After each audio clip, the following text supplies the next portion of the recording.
Yes, you can welcome her this morning. She's going to make a couple comments at the end just about how we work with schools, but we felt like this was a subject that would be relevant for everyone wherever you are on your journey. At the beginning of your career, preparing for a career, at midpoint in your career. And I thought I would segue into this session by doing one of our habitudes. If you're not familiar with habitudes are simply images that form leadership habits and attitudes. We feel like it's a very sticky way to learn life and leadership principles. It engages the right brain, not just the left brain, because it's the power of an image and a conversation. And so the image I've chosen to kind of introduce this idea this morning is one that I simply call life sentence. Now, I won't put your thinking caps on for just a minute. I want you to think with me. I want you to imagine life in this world 15 to 20 years after you're dead and gone. Okay? So they've had your memorial service, they buried you in the ground, and now it's 15 years later. People are going to stand around the place where you worked or the neighborhood where you lived or the church you attended, and they're going to be chatting. And your name is going to come up in the conversation. And somebody's going to ask the question, what did he do or what did she do? And it may be quiet for a minute because it has been 15 years. But eventually somebody's going to say, oh, I remember. She was the one who, or he was the one that. And they're going to summarize your entire contribution in life in one sentence. Darn it. Yes, you deserve a paragraph. You were so cotton picking busy. Some of you deserve a whole chapter of a book. You were so busy. Some of you deserve a whole book. You did so many things. But isn't it true? Even history teaches us that famous people, even famous people, get summarized in life in one sentence. Isn't this true? We get a soundbite. George Washington, the father of our country. That's all he gets. Abraham Lincoln stopped the Civil War. Harry Truman dropped the atom bomb. People get a soundbite. It's true they deserve more, but we get a sentence. But listen, part of me is glad about this because it makes me think.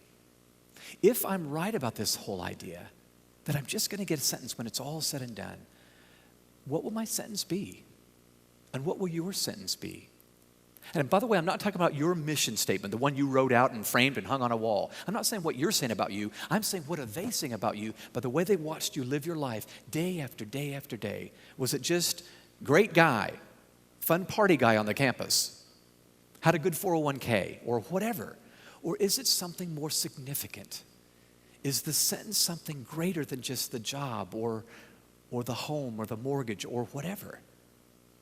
I'm going to suggest to you that's not just famous people. Every single person, male or female, single or married, old or young, when we die, we're going to be remembered with a sentence. Now, you may have already put together that I'm distinguishing right now the difference between your work and your job. Do you ever stop and think that there might just be a difference between your work and your job? Think with me for just a moment. I believe this whole notion about this sentence tells me that I can either be remembered for just doing the maintenance thing, just eking through life, paying the bills, painting the fence, feeding the dog, getting the kids raised, getting them out of the house, or I can be remembered for something far, far greater. And I'm going to say right now that there's something greater. There's a difference between doing your work and finding your job. I think that probably this was said best in a movie that came out years ago. Did any of you see the movie The Emperor's Club? Do you remember that movie? It didn't really make it big, but The Emperor's Club, Kevin Kline played a teacher at a prep school, a boys' prep school, a very elite boys' prep school. He taught Western civilization, and in this class, he tried to start every semester by introducing the fact that there was a greater work to be done that would be remembered this way. I want you to hear what he has to say, because I think he says it even better than I could. Well, no matter how you put it, the bottom line is, you and I, even if we feel like ordinary teachers, principals, administrators, or even students who want to be something significant, we're going to get a sentence. And I'm suggesting this habitude for me is probably the number one guiding guardrail in my life. It's kind of the big picture. I have a little plaque on my desk that I look at every day. What's going to be the sentence? The one that they say, those ordinary people that watch me, an ordinary guy, do my life. I'm saying if we know this truth, we can determine that sentence they say about us years and years and years from now. Which leads me to what I was saying before. There's a difference, I think, between doing our job and finding our work. Let me tell you the difference. Let me just talk to you for just a minute, heart to heart. Your job is a source of income. At least we hope so, right? Okay. In fact, in the job interview, one of the first questions you ask is, how much will I make? You're thinking about what you're going to get. Your work is really just the opposite. The all-consuming thought is, what am I going to give back? What am I contributing? What's the big picture that I'm leaving behind me when I go? Jobs come and go. You may have 4, 5, 6, 7, 8 different jobs. Students today, in your generation, you may have 12 to 15 different jobs by the time you're in midlife. But your work is the single common thread that you can weave throughout all the jobs, that when you look back, you say, there was something that was the same about every one of them. Consider this. Our jobs enable us to be consumers. We can buy furniture and cars and houses. Our work enables us to be a contributor. That's the sentence I'm pushing for, that there's something bigger than just doing the job description that someone handed to us one day when we started. Our job is often motivated by competition. We're in an industry. We want to do better than this school or that college or that business. Our work is most often motivated by compassion. We have this drawing, heartfelt tug that we have to respond to. We're moved by it, and we have to do something. And really, money often has nothing to do with it. Here's another thought. Our jobs force us to walk a mile. Our work pushes us to walk a second mile. We're not even thinking about doing the bare minimum. We're wanting to do something far greater. We're excelling because it's now something more than a job. Teachers, can I stop, just push the pause button and say, is what you do in the classroom just a job? Or is there a greater work? Here's another thought. Our jobs are about selling a product. Our work is about solving a problem. And the moment that you, in your job, see something that may have never been asked of you, but you see something that needs to be done, and you now pursue solving some problem, you've now transitioned from just the job to the greater work. And your sentence will be more than, he made a good living, or she did a good job as a teacher or an administrator. There's something far greater that you're solving or changing or transforming in the world. Here's another thought. Our jobs allow us to make a living. Our work allows us to leave a legacy. So I don't know if this sounds syrupy or sermonic or over-spiritualized, but I'm going to nudge you in the next several minutes before we have lunch to be thinking about something far bigger than you just did a good job and you got that little plaque after 50 years or 40 years of service and you got a gold watch and then you retired and played golf. I believe for every one of us there is something greater than what's handed to us on a piece of paper. There's something more to be done. In fact, I'm going to suggest for me, the work that I began to embrace, which by the way started my sophomore year of college, I'll tell you that story in a little bit, happened and no one, even though I worked under great people like John Maxwell, no one ever told me to do it. It was just something that began to brew inside, and my job was a venue with which to do the vision. You follow what I'm saying? Teachers, principals, administrators, presidents, your job may be the perfect platform to do the far greater work. So you do the job with excellence. You do it with it. You excel at it. But that's the minimum. There's something bigger that has to be done. I have a friend of mine that lives in Tennessee. He told me something years and years ago I've never forgotten. I don't think I'll ever forget it. He said, Tim, there's 2 great moments in your life. Number 1 was the moment you were born, and number 2 was the moment you figured out why.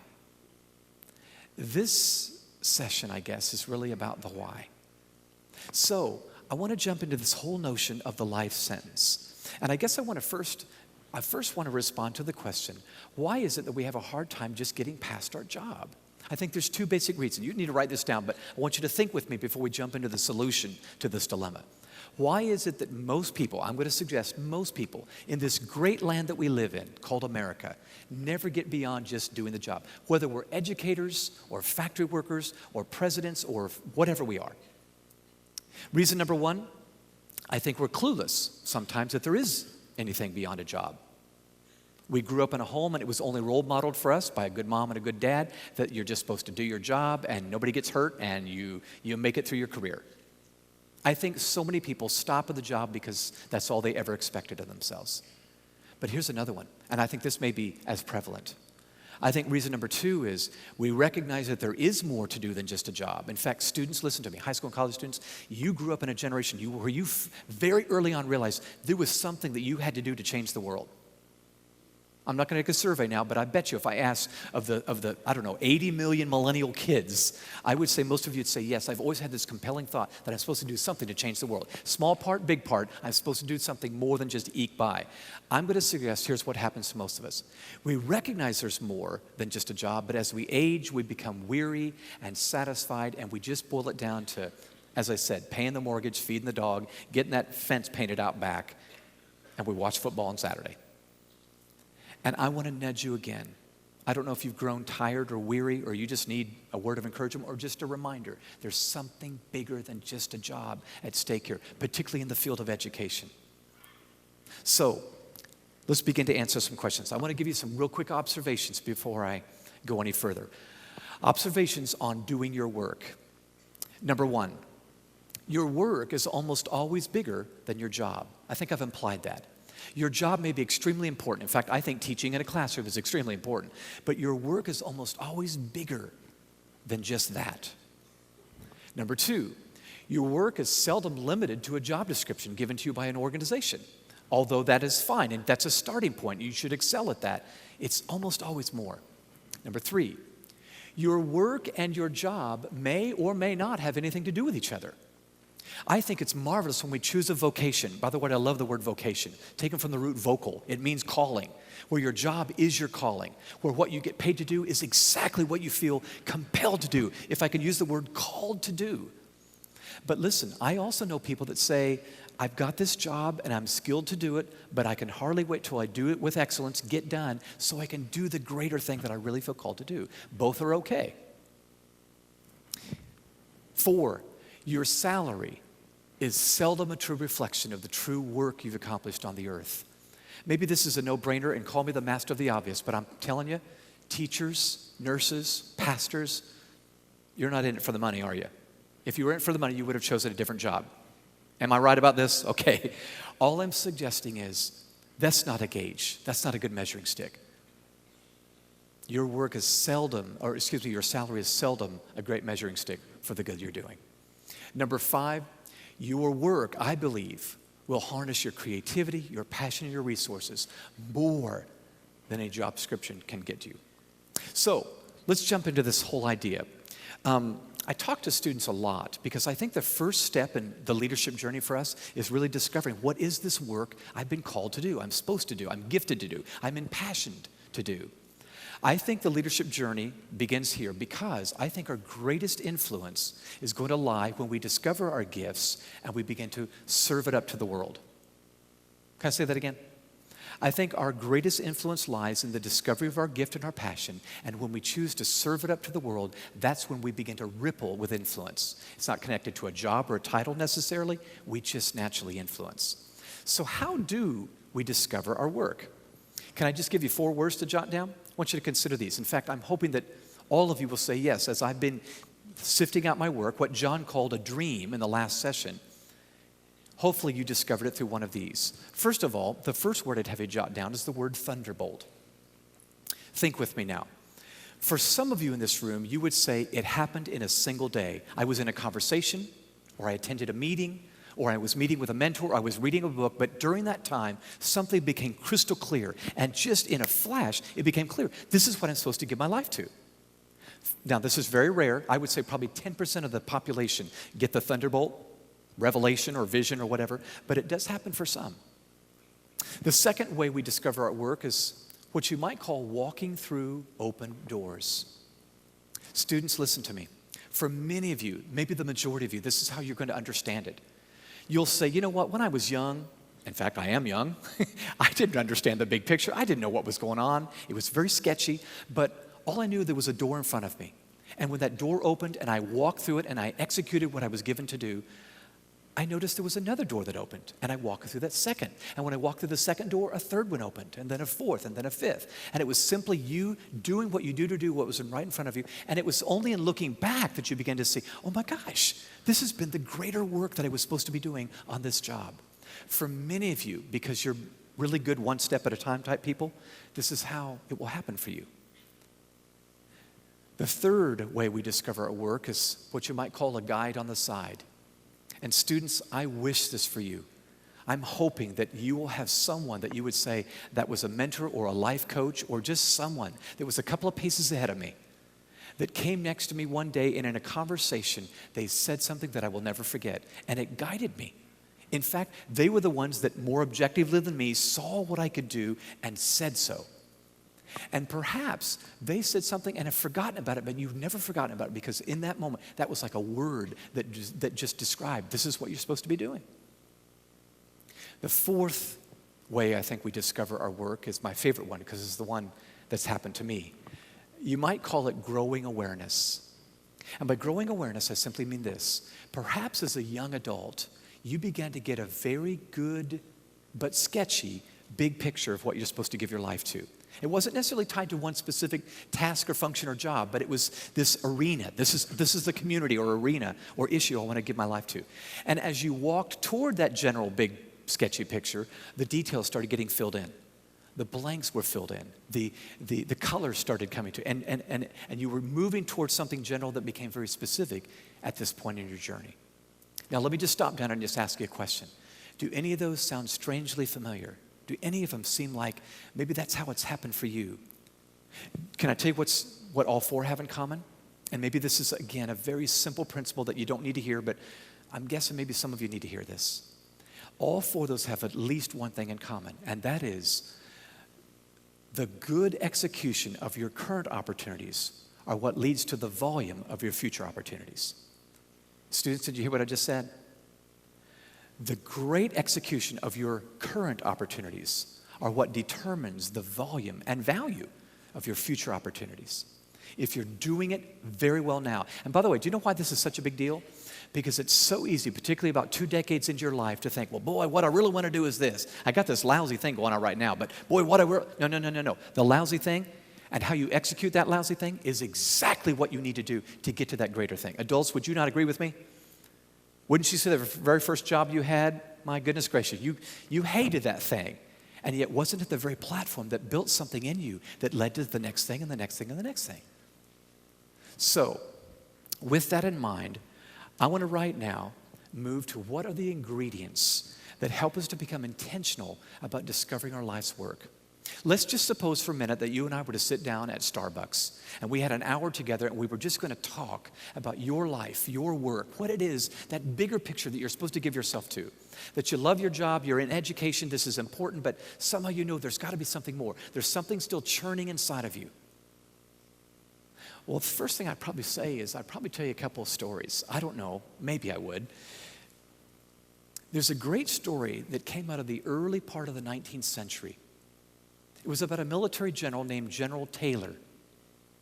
General Taylor was a military officer. He had been so all of his adult life. And it was no surprise that he was a military officer because he'd come from a long line in his family of military officers. His dad was a general. His grandpa was, I think his grandpa had fought in the Revolutionary War. His uncles were officers. And so General Taylor just walked in their footsteps. It was during the Mexican War that General Taylor won national acclaim. He became famous. Outnumbered 4-1 by the enemy, he outmaneuvered the enemy, won the war, and it was at this point that everybody heard about General Taylor. He kind of became the Colin Powell, Norman Schwarzkopf guy of his day. But at 62 years old, General Taylor decided, you know what, I'm done. I'm going to hang up the cleats. I'm glad I've even lived this long as a soldier, but I'm going to go back to my home in Louisiana and just relax the remaining days of my life. So he got on his horse in Texas, rode all the way over to Louisiana. When he got there, he got to his house, he noticed, true story, that his front porch, which was very large, was literally stacked with mail, fan mail. I mean, it was mail from people just who had said, I heard what you did, great job, congratulations, just words of encouragement. Mail that just was encouraging him and congratulating him on his military prowess. But because the postal system was so new in America at that time, most of the letters came with postage due. So he had to figure out, do I want to read these letters bad enough to pay for them? Well, he read through 3 or 4 of them, and they all kind of said the same thing, great job, great job. And so he just decided, I'm not going to read these things. And he sent all those letters back to the dead letter office in Washington, D.C. And that would have been the end of the story for General Taylor. Except that 2 weeks later, he was having tea with one of his friends. And his friend said, General Taylor, did you get that letter from Washington, D.C.? He said, get a letter from D.C. I just sent a whole bunch of letters back to D.C. He said, oh, no. You're going to want to read this letter. I'm sure it was in a stack of mail, but you're going to want to get that letter back and read it. And so General Taylor literally had to send for that stack of letters, which happened to be sitting around in some office in D.C. He paid for it all to come back to his house. He went through all the mail to find the letter that his friend was talking about. And that letter, ladies and gentlemen, was a letter from his political party inviting him to run for president of the United States. General Taylor was General Zachary Taylor, who the next year became the president of the United States. Not the end of the story. Zachary Taylor was a deeply committed Christian man, and his inauguration was scheduled to take place on noon on Sunday. Well, Zachary Taylor said, Sundays are for worship, not inaugurations. I'll be inaugurated noon on Monday, not noon on Sunday. And I don't know if you know this, but he held to his guns. And so the United States went from noon Sunday to noon Monday without a publicly elected president. Did you know we actually went a day without a publicly elected president? In fact, as protocol dictates, the Senate had to meet and pick somebody to kind of fill the shoes of the president because Polk couldn't serve one more day and Taylor wasn't about to start serving on Sunday. Well, they picked a guy named David Rice Atchison, a senator, who was supposed to serve from noon on Sunday to noon on Monday. Wouldn't that be awesome? Give me one day. Give me one day. So he gets to serve from noon to noon. But get this, because the last days of the Polk administration had been so hectic, he was dog-tired. When he went to bed, he told his landlady, do not wake me up for any reason. And he meant it. Well, this is a true story. David Rice Atchison went to bed in the wee hours of Sunday morning, slept all through Sunday afternoon, all through Sunday night, all through Monday morning, woke up at 2 p.m. Monday afternoon. Basically slept through his entire term of office is what he did. Now, I share those stories with you because, and I don't know if this is going to sound cheesy, don't you sometimes feel like Zachary Taylor? Inundated with so many voices, so much mail, if you will, texts and emails and letters and phone calls and everything else. People with words for you, that you sometimes miss the one voice that you ought to be listening to, that might be the very voice that makes it very clear what your work is or where you're supposed to go next, and you miss it in the inundation of voices. And don't you sometimes also feel like David Rice Atchison, so weary from just the stuff you're doing that you miss your one window of opportunity to really do something significant, to fill a role, and you missed it because you're in some sort of slumber from the weariness of what you're doing. Listen, the job is important, but the job can cloud you seeing that there's something even bigger to be done. You follow what I'm saying? Okay, so with that said, I want to talk to you now about some ingredients that, again, if you and I were to sit down over Starbucks and you were just to scribble some words down, I would have you scribble down these next 12 words. In fact, I think this is going to play very well off of Dr. Maxwell's talk because he talked about the dream and the test of a dream. I'm now going to talk to you about how to identify what is the dream, what is the bigger deal that isn't handed to me. It's something that emerges from me that I'm supposed to do while I do the job.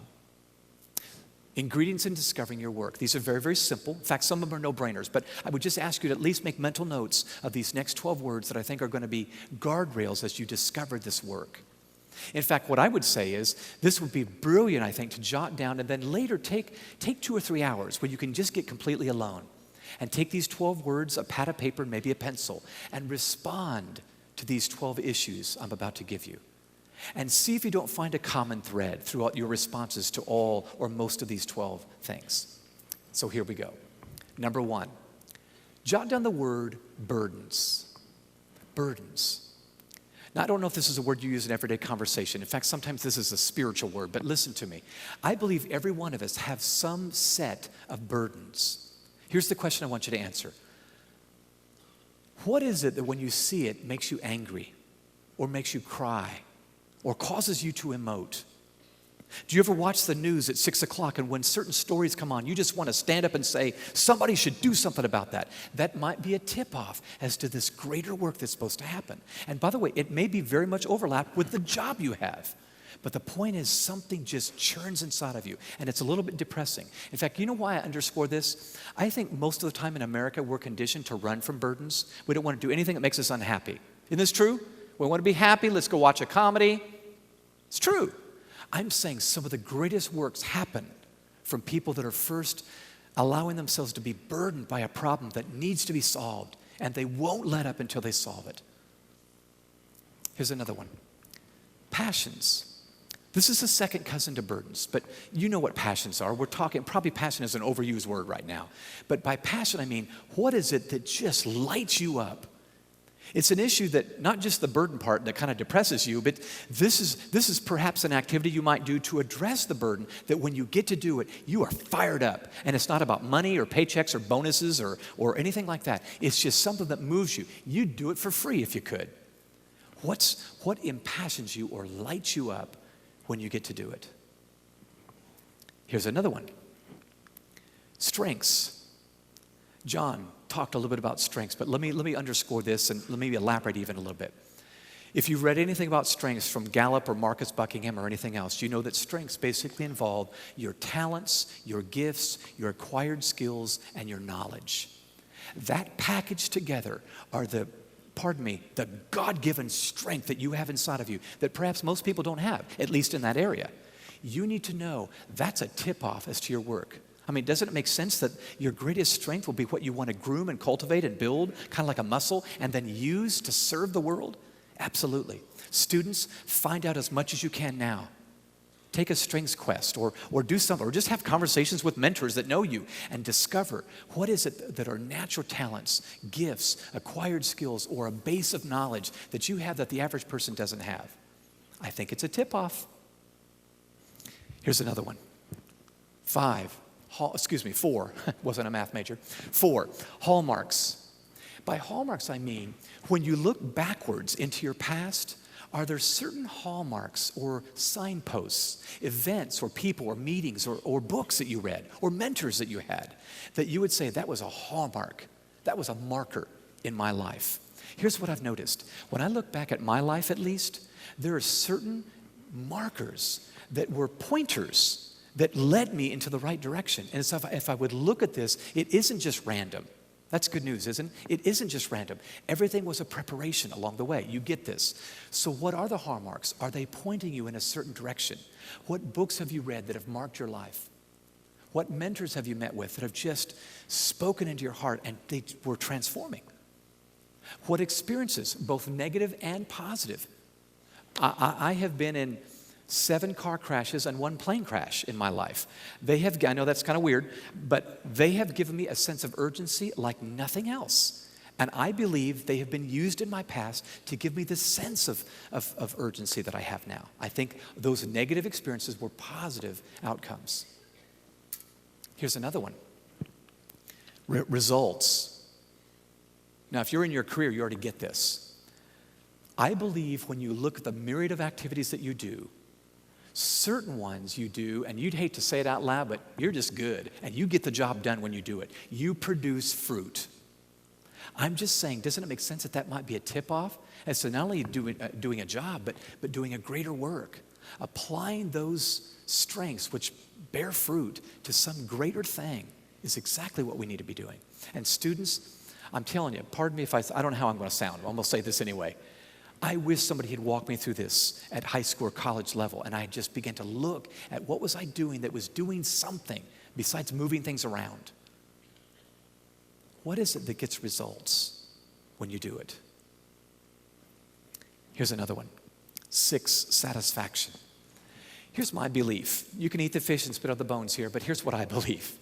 I believe the nearer I get to the real work that's in my DNA, the work that I'm supposed to do, the work that I am gifted and impassioned to do, the more deeply fulfilled I'm going to feel.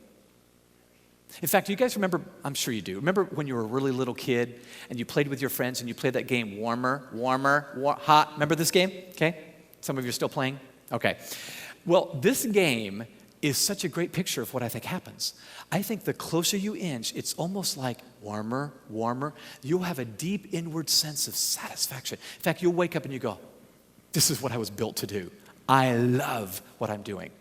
And you'll realize then that even though you may get paid to do it and it's a job, it's something more than a job. There's something big about it. Okay, number 7, dreams. This is what John talked to you about for a very long time. No, I'm just kidding. John talked to you about this morning, about dreams. I'm saying that some of those dreams aren't just childish. They're not just fleeting things that are to come and go, and it wasn't just about you getting famous or rich. There's some dreams that are just deposited there, used by experiences, but these dreams are supposed to be pointers to this greater work. And maybe you let that dream die, or you pushed it aside because you thought, well, now I'm older and sophisticated and mature. But I think those dreams might still be there. They're dormant, but they're in there. And I'm just saying those dreams might be a tip-off. Number 8, themes. Think about this with me. Have you ever noticed that every one of us have certain themes that we just like? Topics that we talk about? Sometimes people would say, you're obsessed with that, Bob. You're just obsessed with that. Well, that's a theme. That might even be a mega theme. But here's what I'm saying. If you step back and just listen to yourself, step back at arm's length and listen to yourself for 1 or 2 weeks, what themes keep coming up in your conversations or talks that you give or lectures or teachers, topics in the classroom that keep coming up? Might that be a tip-off as to this greater work, this all-consuming obsession you have with this theme? Couldn't that be a tip-off? Maybe it is. And when you pit it with all these others, is there some common thread that's giving you information about this greater work you're supposed to be doing? Number 9, affirmation. You may not agree with this, but I tend to think that if we're about this work that we were really designed to do, we're going to start hearing affirmation from other people. People that are mature, that know us well, that we would say that's not a fleeting emotional person, that's a very wise person. But when they talk to me, they say, you know what, you're good at that. You should do that more often. You should be teaching that in a classroom. You should be on the stage talking about that. You should be. Do you ever hear that? And if you do, what are the topics they're talking about? And might that be one of those common threads? Number 10, values. Now, listen very closely. By values, I simply mean, if you were to make a list of your own personal core values, and some of you I'm sure have done this, there might be 4, 5, or 6 words that you would say, that describes the woman I want to become, or the man I want to become when I'm 90 years old, God willing. Those values, I think, if you're honest with yourself, might be the words that, again, are hints about this life work. For instance, one of my values is the word mentoring. I just believe that in my effort and in my mission to raise up a new generation of healthy, life-giving leaders, that's the goal of growing leaders, life-giving leaders in schools across America and really the world, I would say that my values completely reflect that mission. Mentoring is one of them. I don't think leaders are going to be raised up in massive groups, but through life-on-life mentoring relationships. What do you think? In fact, when you think about the leadership training you've been through, I bet you the deepest influences have been relationships you've had, not just some video you watched, even though those are good, or book you read, even though those are good. It's some connection that you have where there was some sort of mentoring going on. So, bottom line is, what are yours? And are those values tip-offs telling you something about the future? Next one, 11, experiences. I have touched on this, but I want you to just, again, make mental note. By experiences, I just simply mean when you look at the experiences you've had to this point, you can either conclude they're totally random or they're very, very intentionally pointing you in a certain direction. And that maybe you walked into those experiences, maybe you didn't realize it, but on purpose. And there was a reason for you to be there. And they're saying something to you now. And then one more. 12 is opportunities. Opportunities. And by opportunities, I simply mean sometimes in our effort, whether you worded it like I've worded it today or not, about job and work and life sentence, sometimes I think we miss the forest for the trees, that we make this trying to figure out the greater life work and that big life sentence so complex that we miss the opportunities that are staring us right in the face right now. Here's what I'm asking you. if you're considering what is the greater work that needs to be done, and what will be that sentence they say about me years from now, I would ask you, what are opportunities right in front of you right now that you need to walk through?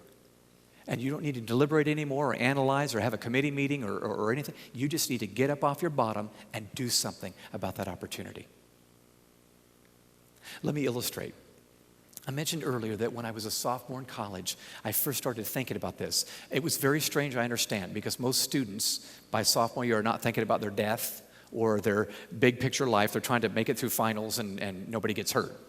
But my sophomore year was a very significant year. I was 19 years old, and I remember one day really thinking, I wasn't thinking this clearly, but I was thinking, after it's all done, after I've lived my 75, 80, 85 years, something is going to be left behind. Maybe a little, maybe a lot, but something's going to be left behind. And people are going to talk about what was left behind. What will they say? Well, I decided to write out the sentence I wanted them to say. I know that may sound audacious and arrogant and maybe even self-absorbed, but I was just thinking, if I think about this and maybe I put it up on the mirror in my dorm room, maybe I'll be a better liver. Better liver, that doesn't come out right. Someone that lives better, okay? You get that. Well, here's the statement I wrote down. I wrote down a fairly robust statement, but in the heart of that statement it was to influence the influencers. I'm not sure why I was grabbed by that thought. And I also had no idea that at midlife I would be doing leadership training for emerging leaders on high school and college campuses across the country. But I knew that that's what I wanted to do. If I was going to have a strategic impact on the world, I would need to get to those people who influence the world, certain circles and pockets, and somehow be an influence on them. Does that make sense to you? Please nod yes. That would be okay, thank you. So I write this down, and what I decided to do is when I got ready in the morning in my residence hall, I would shave and comb my hair, and I'd look at that statement, and then when I left for class, I pull that little piece of paper out and I stick it in my back pocket. And I just carried that little statement with me everywhere I went, just as a kind of reminder in my back pocket. Well, I had no idea at that particular time that I would have the opportunity to live out that statement, not just once I turned midlife and really got somewhere in my career, but I believe there's a way to live it out in your 20s, your 30s, your 40s, your 50s, if you're aware of the sentence. In fact, the sooner you're aware of it, the more intentional you can be with your life. Little did I know the very next semester it would all happen for me.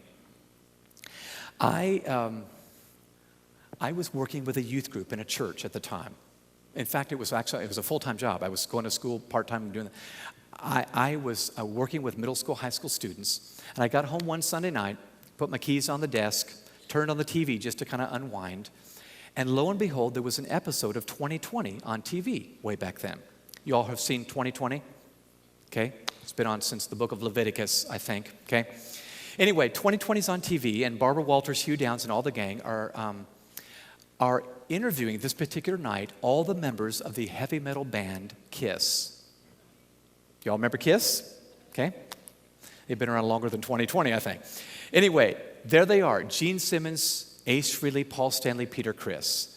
And these guys are being interviewed with their makeup off, and they're just boasting about all the records they're selling, all the women they have, all the drugs they're doing, all the money they're making. They're just bragging about this. And I'm watching these guys, right there they are, and I'm thinking to myself, darn it, all the kids in my youth group are thinking these guys are really cool, and they're just going to want to emulate them. And I just started getting mad. I finally had to turn the TV off.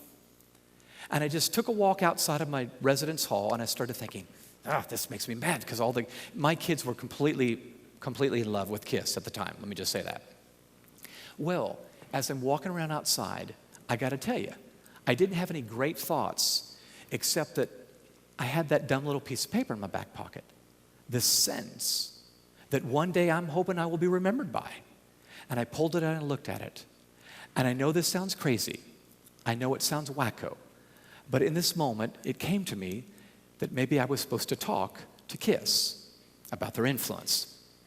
I know, I'm doing the same thing at the time. I'm kind of laughing, thinking, this must have been the pizza I had last night at 2 a.m. This can't be right. This can't be. But I knew when I was obsessed with it and I couldn't get rid of it and I couldn't change my mind and I couldn't read books and get rid of this thought, I had to do it. And so I made a decision. I decided that if I was ever in the same town at the same time that they were, doing a concert, I would talk to them. That would be my little deal. Well, you never make a deal like that. The very next semester, one of my dorm mates comes up to me. His name was Bob. Bob comes up and says, Tim, did you hear Kiss was coming to town next March? I said, oh, no. I said, Bob goes, what's wrong? And I said, Bob, I got to tell you about 2020. And I told him the whole story. Well, Bob's mouth drops open because he's picturing Gene Simmons' tongue coming out and wrapping around my neck and throwing me across the room, or them taking a guitar and breaking over my head. I said, Bob, just shut up. Just get out of here, okay? So I knew I had my marching orders. So here's what I did. I did my homework, and I found out what hotel they were staying at, what assembly hall they were going to be at, where the concert was, and so forth. And they were going to be staying at the Camelot Inn. This was a very nice hotel right in town. So I drove over to the Camelot Inn. My plan was I was just going to meet him after the concert. Simple man, simple plan. That's all I had. I was just going to meet him at the concert. And I'm going to just talk to him, you know. I'm just going to give him a piece of my mind. Well, I show up at the front desk. I've got the sport coat on. And I'm telling you, I'm trying to look as mature as I possibly can. I'm 19 years old. And I said, could I have Gene Simmons' room, please? You know, like they're going to give it to me, you know. And the lady said, well, sir, we're not permitted to give that information out, but they have checked in, so you'll just have to wait. Well, good. At least she confirmed that they were there. So I started walking around the lobby, just wandering around the lobby, asking myself the question, well, if I was a celebrity, where would I be? Well, the conclusion I came to was I would probably be in that top floor presidential suite. You know that hotels always have that big, nice one with 14 beds and 3 kitchens and, you know, plants and so forth. So I rode the elevator up all the way up to the top floor, walked down the hall. The presidential suite door is open. Cool. So I walk in. Well, Kiss is not there, but the maids are in the room making up the bed and fluffing the pillows and so forth. So I just decided, well, I'm just going to talk to these maids. So I kind of act dumb, and I said, wow, this is a nice room. I said, all the celebrities stay in this room, don't they, when they come to town? Just hoping that one of the maids would say something. Well, one of the maids was so cute. She's fluffing a pillow, and she goes, yep, celebrities always stay in this room when they come to town. But she said, you know, it's a funny thing. Kiss is in town tonight. They're not in this room at all. They're right downstairs, room 628. I said, thank you very much, and I walk out of the room. Maids are great. So I go right down to 628, knock on the door, nobody's there. So I just decide, okay, I'm just going to wait here. I'm just going to wait on this floor until they show up. That's all I got. I'm just going to wait there. Well, I had 2 hours. This was 10 o'clock at night. I had 2 hours before they eventually showed up at midnight. And the reason I underscore this is I want you to capture this. I'm an ordinary person. I'm as ordinary as they come. I really believe that. I almost thought, this is so stupid, and just left. I mean, come on. Haven't you ever been in a situation where you know you're over your head? Come on, haven't you? You're trying something, you think, what am I doing? I'm one taco short of a combination plate. You know, I'm in the deep end of the pool with no floaties on. I don't know what I'm doing here. But what kept me in the hotel was I kept reaching in my back pocket and pulling out that little statement. And I'd pick it up and read it to influence the influencers. And it just kept coming back to me that maybe, I don't know, in the grand scheme of things, this wasn't on my job description, by the way, as a youth worker. It was what I was supposed to do. It was enough that kept me on the hall for 2 hours. At midnight, I'm roaming around. There was actually 3 halls in this triangular hotel. I was walking through the hallways. At midnight that night, I looked down the hall, and standing right in front of room 628 is a man. He's not one of the members of KISS, but he is the bouncer that they have hired to guard them. Okay? And by the way, can I just tell you, they've hired the right man for this job, okay? This man is tall this way, and he's tall this way, okay? Large man. And he's just kind of hanging out in front of the room, guarding the door. Well, I knew I had to talk to him to get to them. So I kind of swallow hard, and I checked all the stuff I'd put in my pockets in case there was questions in this discussion we would have, and, you know. So I walk up to this guy, look him right in the kneecap, and I said, hi, sir, how you doing? I said, my name is Tim Elmore. I'm a college student here in town. You don't know me. I'm not a groupie. But I said, would you just let me have 5 minutes with Gene Simmons, Ace Frehley, Paul Stanley, Peter Criss? Just a few minutes, please. Well, the guy grunts. That's what he did first. And then he goes, it's my job to keep people like you awake. I said, I know, sir, and I know you could do a fine job of that right now. Absolutely, I'm positive. But I said, if you won't let me talk to him, could I give you something? And I reached in my pocket, and I started pulling out some of the things that I had written that I wanted them to read if I didn't get to talk to him. And I handed him these things, and it was so cool at this moment because when he looked down, he realized this was not an autograph seeker. I really wanted to talk about meaningful things. And it was so funny. He looks down and he goes, wow.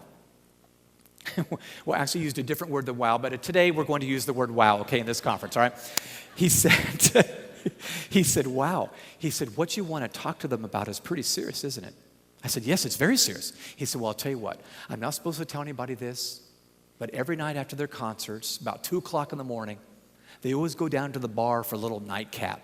If you want to join us down there at 2 o'clock, I'll let you talk to them as long as you want to. I said, thank you, sir. Thank you. I appreciate that. And I ran down the hallway.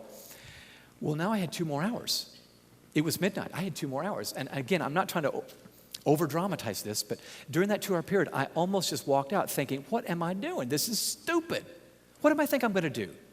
But the saving grace, pardon me, can I just say this bluntly, was I kept reaching over and over and over in my back pocket to this sentence. I didn't reach for my job description, by the way. I reached for the sentence. And it was enough to keep me in the lobby of the hotel until 2 o'clock. Now get this. 2 o'clock rolls around. On the dot, the elevator doors open up. Oh boy. The bouncer walks out first. I wave to him. Hey. We're like this now, you know. And then 3 women walk out that they've had in the room with them. And then 4 of the ugliest guys I've ever seen in all my life. I'm not kidding. They had scrubbed their makeup off. Looked like they had bumpy acne all over their face. Because they did about 250 concerts a year, and they just scrubbed their face that many times, and it just was raw. So they kind of saunter through the lobby, and I kind of walk in after them into the bar. Now, when they get to the bar, it's empty. I mean, it's 2 o'clock in the morning, for Pete's sake. So they're sitting in a circle, 4 KISS members, 3 women, the bouncer, and then I walk into the door, okay? Well, I walked up to the bouncer first because I wanted to get his permission. Can I do that? Yes, you serious? Okay, great. And I walk over to them, and folks, I got to tell you something. I had the most marvelous conversation with these guys. I learned immediately they weren't high, they weren't wasted, they weren't drunk. In fact, they were totally with it. In fact, the first thing I said was, hey, you guys, great concert tonight. I said, do you mind if I ask you a couple of questions? They go, yeah, dude, go ahead. And I said, do you ever think about the influence you have on students? They go, yeah, we're selling a lot of belt buckles and T-shirts. It's awesome. I said, no, not that. I said, I mean the influence of your lyrics, what you're saying to them, and what you're pushing them to do, and how they. And that started a philosophical, theological conversation for 20 minutes. And they were chiming in. In fact, one of the guys in the group, I think it was Peter Chris, said, oh yeah, we read that stuff that you gave us. Evidently, the bouncer had given him the stuff I'd given him. They're up in the hotel room reading my literature. I like this. So we have this conversation. We finally get done, and I said, I don't want to overstay my welcome. I just want you to think about what I've said. And I walked away. And I'll be honest with you. I prayed for him ever since that time. 1 year later, Peter Chris quit the group. So I didn't want to be a part of that anymore. In fact, in the year 2000, I don't know if you remember this, but they did the closing concert at the Olympics in 2000. No, it was 2002, I guess it was, in Salt Lake City. The photographer called me because she'd heard me tell this story, and she said, Tim, I know you talk to these guys. I said, I don't know if you know this or not, but before all their concerts now, they join hands and pray. And they give 10% of what they make to charities.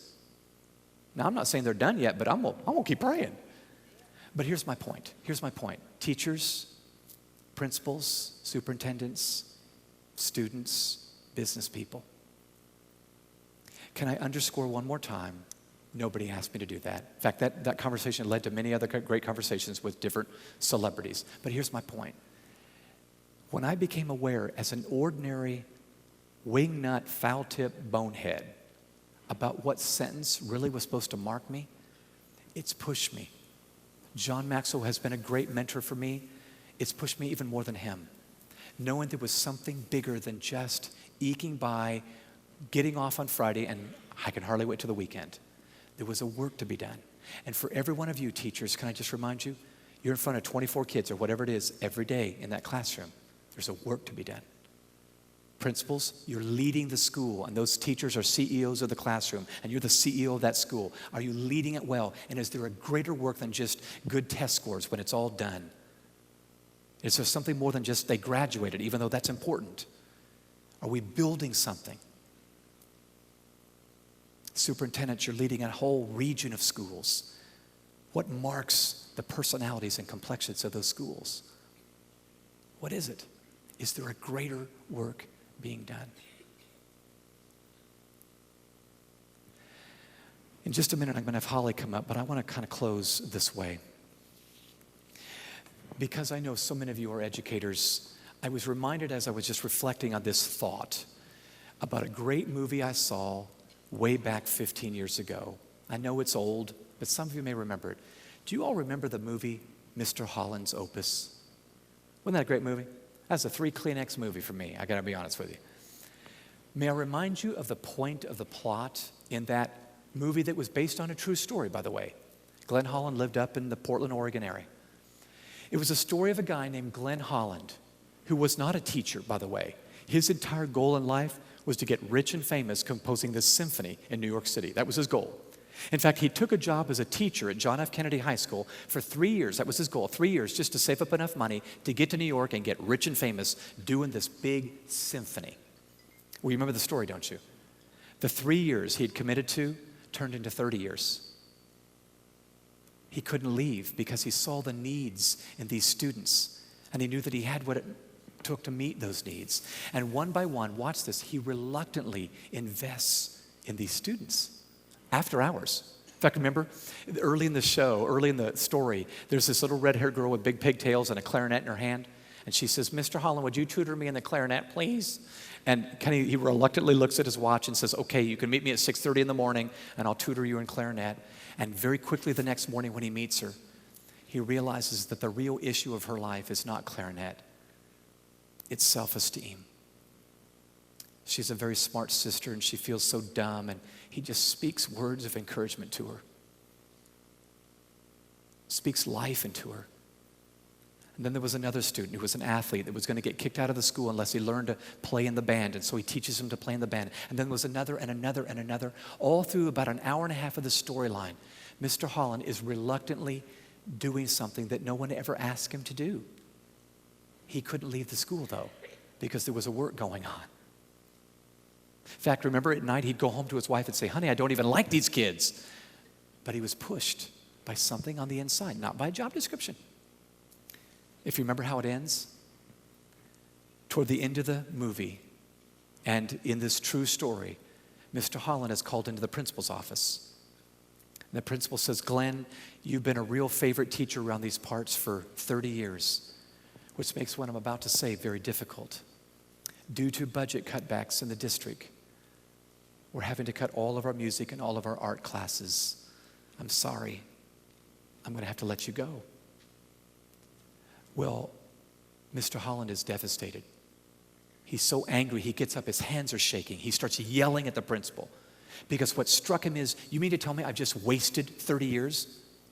I could be in New York right now with some money in my pocket at least, but I stuck here and now this is it?" He appeals the decision before the Board of Education, gets turned down. And in one last very powerful, moving scene, he's walking down the corridors of that school one last time. It's in slow motion. The cinematography is great. You can tell what's going on in his mind. My life has been a wash. He sits down in that cold, dark music room one last time. In fact, his buddy, the PE coach, walks in and says, "Are you okay?"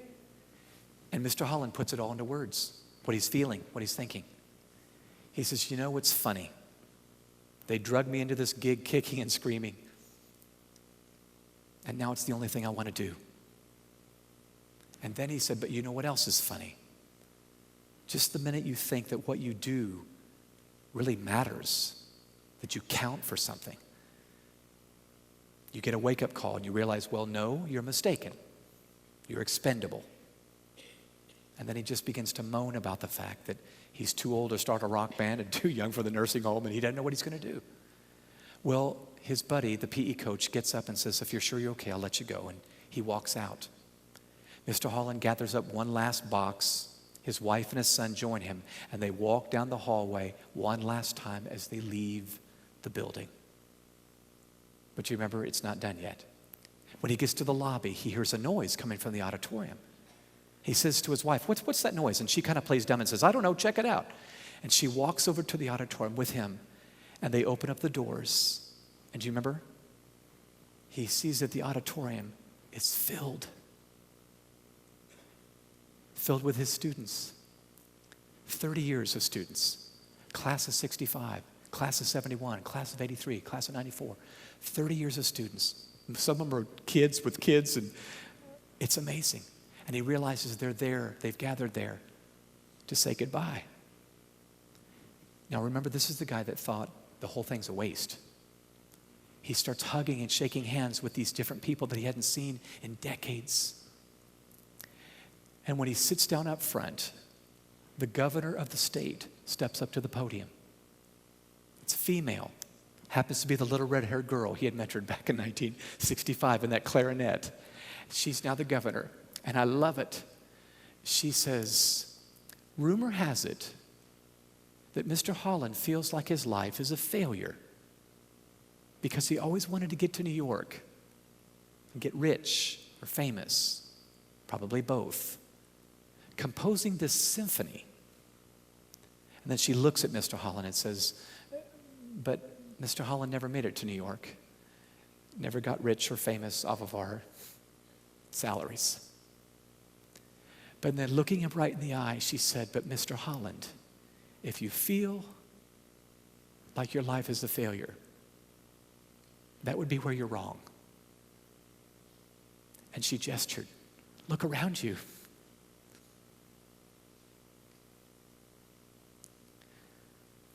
We're the symphony. We're the notes of your opus. The reason I call that back to your attention is simply this. It was just a picture of a reluctant guy who got past a job description and saw something bigger. And I'm leaving you with this thought, for at least for me, to you adults. Students, I'll have you in the afternoon, but there's something to be done. And listen, the way you'll know, there's a sentence coming. Like it or not, ready or not, there's a sentence coming. May you be ready. Holly, would you come up for just 60 seconds real quick? I want you to just kind of close this out, and then we'll turn it back over to Grace. I mentioned Holly before. Holly really runs our organization. She has a great corporate career. Why don't you just maybe talk about an application, and then we'll turn it back over to Grace. So glad to be. Can you guys hear me okay? Great. So glad to be with you all.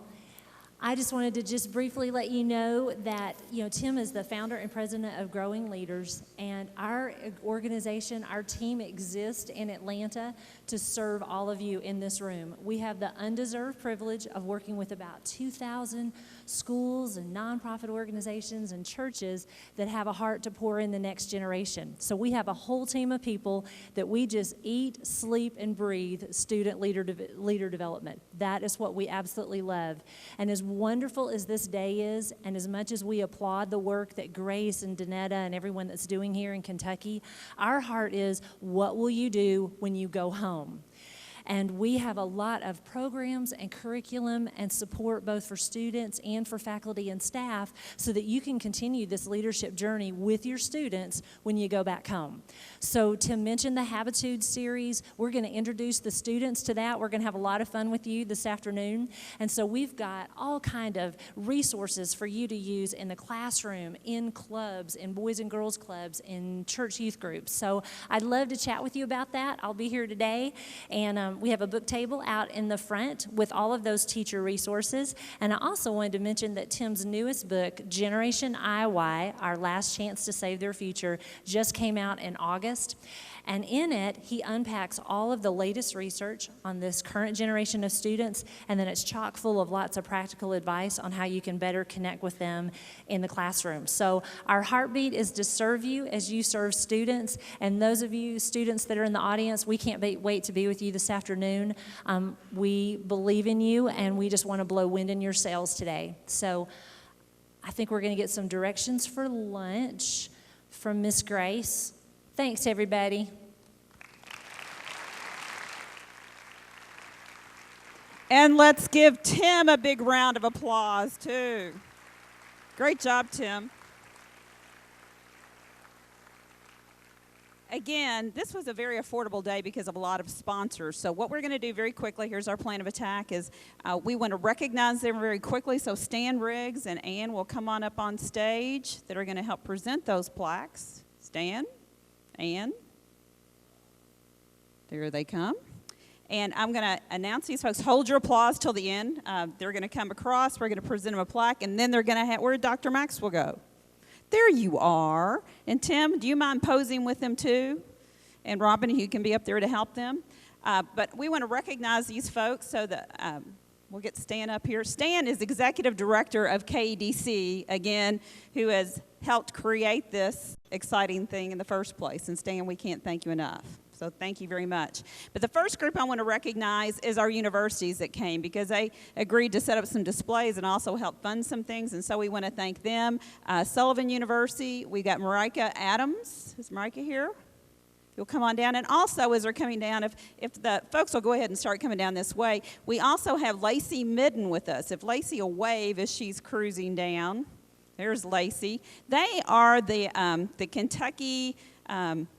You've got the corporate relationship with the Dale Carnegie Foundation, and they have a program now for high school students. So again, we'd love for you to come visit her at her display to talk to her about that. Plus, if you stop by and drop something in, she's going to be giving out door prizes at the end. So again, have they come up yet to get their plaque? Okay. And then Sarah Adkins of Spencerian College, Tony Jackson of the University of Kentucky, and help me, Taisha Rucker of Morehead State University. Is she with us? So let's give our universities a round of applause. Then, you know, it costs a lot of money to promote. So we don't, thanks to all these helpers, we don't put ads in and all that. These folks helped us get the word out. So first of all, the University of Kentucky Alumni Association, Caroline Francis, they helped get that information out for us. And Caroline, I hope she's around here somewhere, so come on down. Commerce Lexington is a wonderful partner, and we have Bob Quick, who is a man in charge down there. And Bob, we couldn't do it without Commerce Lexington. It's been a wonderful partnership there. And also Sonia Boniface with Women Leading Kentucky. Is Sonia here? If you come on down, again, they were one of our eBlast partners. So that's what's great nowadays. You know, we did no mailings. We emailed, we tweeted, and we did that. And even Dr. Maxwell put it on his Facebook page. So we appreciate that. So let's give that group a round of applause. Now, our media sponsors. First of all, WUKY, Gail Bennett. There you are. And again, I was just talking to, person in athletics yesterday. He said, I've been hearing those advertisements on WUKY. So, Gail, we can't thank WUKY enough for, they've been our partner for a good number of years, and we appreciate that. And where's my WKYT buddies? Is Ashley here? There's Ashley. Ashley's one of my good buddies, too. Ashley Tingalandis. They did all kinds of stuff for us. Plus, they made Stu and Warren and I TV stars the other day and let us talk on WKYT. So thank you very much. So let's hear it for our media sponsors. And I call this group a special sponsor, and that's Fayette County Schools, because Stu has such a passion about this. He brings over 100 administrators, which helps us pay the bill, and has just such a great passion for this whole thing and brought students too. So we want to thank Fayette County Schools and Melody Parker. And you can go ahead and give them a very big round of applause because they are a tremendous help. And then I didn't forget Asbury. They have up a display, but again, I had the dream, and we said, if we're going to do a student thing, it'd be great to have a university that sponsored that and all that. And again, you never know when the connections are going to occur. And again, Dr. Gray and I had ours at a golf tournament. And she's another one that actually responds to email. We email and all that. And so when I sent that idea out, Asbury was the one that said, yes, we want to partner with this because we believe in leadership. So they underwrote Tim for us. And so, Dr. Gray, we'd love to come up and recognize you. And let's go ahead and give Asbury a great round of applause for that. Asbury University. And then my corporate buddy. We couldn't do it without Warren Rogers. If Warren, you'll go ahead and come on up. Again, times are tight right now. And Even with this, with the things Warren does, but Warren said, Grace, I still want this to continue. So he again got on board with us and has been such an advocate in so many ways, and we cannot thank you enough, Warren. Thank you very much. And one last big round of applause for KEDC. Thank you. Okay, now, this is where I do my traffic control. I'm going to give you a homework assignment. Everybody, while you're tweeting and texting, I want you to tweet or text somebody that's had an influence on you that you haven't thanked. I want you to do that. That's your homework. Lunch, I'm going to get Greg Horn up here in a minute to tell you what you're going to do for lunch. We're going to try to reconvene at 1 o'clock. And a woman brought up a good point to me. When you're reflecting at lunchtime, think about our veterans. That it's Veterans Day today, and let's salute those veterans that have done so much for us. So let's give them a round of applause right now, too. The people that are going to the VIP lunch, you just need to meet at the registration table. And now I want to bring Greg up, and we want to thank Northeast Christian Church for opening their doors. And they cooked for us today. I mean, their volunteers come, they cook, so we're getting home cooking today. And again, Greg was featured in one of Dr. Maxwell's books. If you've ever read Failing Forward, am I saying it correctly? Greg was talked about in that book. And Greg, we can't thank you enough. And he is going to tell you the important stuff now, how to eat lunch. Here you go, Greg. All right, well, welcome to Northeast Christian Church. My name's Greg Horn. I'm executive pastor here, and I just want to say welcome to you on behalf of our staff and our church family here. And for some of you, maybe it's the first time you've been in church in a long time. We hope maybe it just kind of sparks that plug to kind of get reconnected in your relationship with God. And we just hope you have a great, great experience here today. Well, I know a lot of you are hungry, so I'm going to make this short and sweet. We have 4 locations set up for you today, and when you go out the doors in the main lobby, down that hallway and down that hallway, and then also if you want to go upstairs, if you go up the stairs to the left side and to the right side, we have boxed lunches there for you. You have turkey or ham. And then so you'll get your boxed lunch, and then there'll also be soft drinks or bottled water available. Today is a beautiful day, so you may want to go outside and just get some fresh air during this time and kind of discuss what you've learned. And it's awesome to hear people such as Dr. Maxwell and Tim Elmore, a chance for you to kind of maybe get your dreams reignited. So we hope you'll enjoy that break time. Also, maybe if you need a little extra kick before you come back in, we've got our coffee house open, Cafe 990, and then the hospitality room over here where we have smoothies available. So we hope you'll take advantage of that. Of course, I forgot something. Students, when you're finished today at 1, you're going to go hang out with Tim in the gym. Again, if you want to hang with Dr. Maxwell and all us old folks, that's fine too. You get your choice. And adults, if you want to go hang with Tim, but that's what we'll do. And so, again, adults come closer because we're going to be less of us. But Tim in the gym, ooh, that rhymes, and John in the dawn, or I don't know what that rhymes. So, sorry for me interrupting again. Not a problem. So I think you've got it with the food. I'm going to say a quick blessing, and then we're going to dismiss. So, God, thanks for today, and just thank you for a chance just to kind of slow down out of our busyness and our schedules and just kind of think about the dreams that you've put in our heart. And, God, I think about the book Failing Forward that I was privileged to be in. And, God, it's not a matter of whether we're going to fail. It's just what we do after we fail. And, God, I thank you that you're a God of second and third and fourth and fifth chances. And I just pray for each person today that their dreams maybe will get reignited, God, and they'll see where you're working. Thanks for being our provider and providing this food today. Bless it. Help nourish our bodies. In Christ's name we pray. Amen. All right, we'll see you at 1 o'clock. Thanks for being here.